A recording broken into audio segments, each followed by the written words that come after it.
Bonjour, moi c'est Aminata Danyoko de mon nom de famille et comme nom d'artiste, je me nomme tout simplement Ami Yarowolo. Je suis artiste rappeuse du Mali. Quand j'étais toute petite, j'étais quelqu'un qui était très rebelle. Je n'aimais pas qu'on me dicte ce qu'on devait faire. Moi, je n'écoutais pas du tout. Franchement, quoi, les gens, moi j'écoutais mon cœur et quand je sentais quelque chose était bien, je le faisais. Je parlais tout le temps du fait que j'aimais la musique. Quand j'étais à l'université, j'ai croisé des amis, j'ai dit moi j'aime trop la musique. Et un jour, il y a un gars rappeur qui était là-bas, il est venu me voir, il dit Ami, moi j'ai un morceau, je voudrais que tu fasses le refrain. J'ai dit ah bon, ça fait des années que moi je chante plus. Mais je suis partie, j'ai fait son refrain. Et depuis que j'ai quitté le studio ce jour-là, je me suis dit c'est décidé, cette fois-ci moi je vais me lancer dans ma carrière musicale et personne ne pourra me stopper. Le déclic, c'est quand j'ai dit que j'étais à l'université et que ce gars m'est approché, il m'a dit voilà, je voudrais que tu fasses le refrain de mon son. Et franchement, une fois que j'ai été au studio, j'ai senti la musique, j'ai ressenti ce que ça me faisait. Je me sentais heureuse, quoi. J'oubliais tout ce qui se passait dans le monde extérieur. Voilà, j'étais juste dans un nuage. Je me suis dit, c'était un rêve. Moi, il ne faut plus que j'arrête ça. Le grand moment, c'est en 2013 quand j'ai été nommée meilleure artiste féminine du Mali.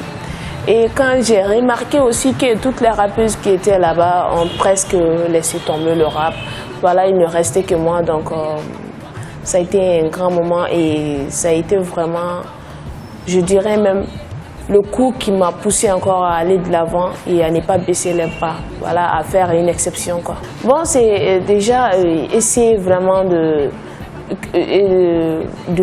valoir le rap féminin au Mali, surtout en Afrique, et essayer de donner une place au hip-hop féminin parce que vous allez remarquer qu'en Afrique, il y a peu de rappeuses.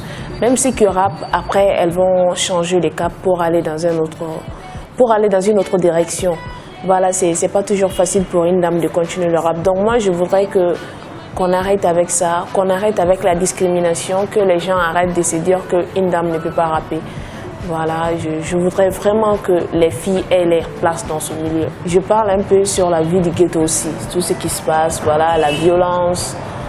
Et le rap même, il est dur, il est violent, voilà, tout ça. Je parle un peu de tout. Parfois, c'est violent, parfois, c'est doux, quoi.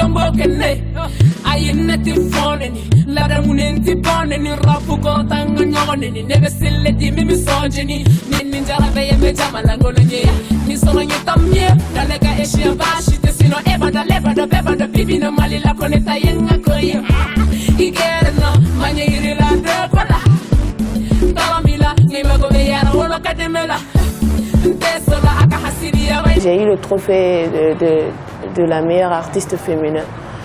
Maintenant, après, il y avait un autre défi parce qu'au Mali, une dame rappeuse n'avait jamais fait d'album. J'ai fait cet album. Il y a certaines choses que j'ai pu faire quand même, mais jusqu'à présent, je pense qu'il y a beaucoup de choses encore qui restent à venir parce que j'ai essayé de rassembler les jeunes filles qui n'ont pas les moyens et qui veulent rapper. Essayer d'ouvrir une école, même s'il faut, pour apprendre à ces jeunes filles de rapper, si possible avoir un studio. Je remercie franchement Africa 24 pour l'interview et sans oublier de remercier mon public, mon peuple et surtout l'Afrique et dire aux jeunes dames qui me regardent en ce moment que rien n'est impossible quand on veut dans la vie. Il faut se battre pour ce qu'on veut, ne vous laissez pas intimider, sachez que voilà, la victoire est au bout de l'effort.